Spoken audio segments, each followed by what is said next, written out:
rappelle, ça me fait penser ce que tu dis, on a parfois l'impression que le vagin est un trou.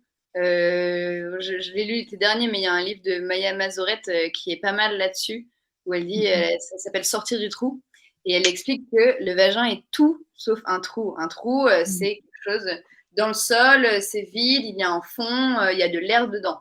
Le vagin, c'est un ensemble de muscles, et c'est pas du tout un trou à l'intérieur, il se passe plein de choses, et c'est quelque chose de très dynamique.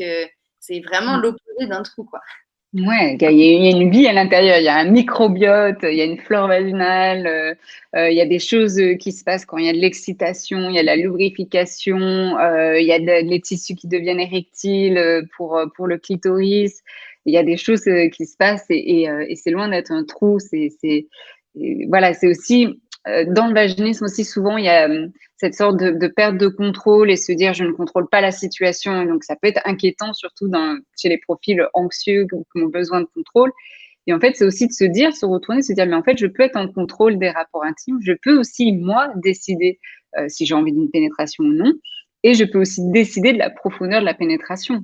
Je peux être aussi active dans ce processus et des fois ça peut aider aussi certaines personnes qui souffrent de vaginisme à doucement redonner un peu de puissance dans ces rapports intimes.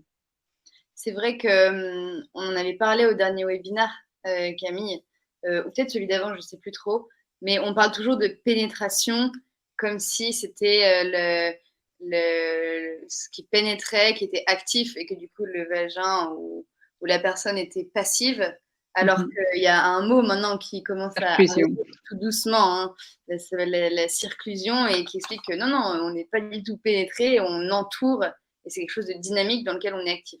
Donc, bah oui. Et même dans le vagin, c'est souvent ce que j'explique aussi en consultation. En plus, rien que le terme pénétrer, donc on sent que pénétrer, il faut quand même forcer, quoi, presque la pénétration.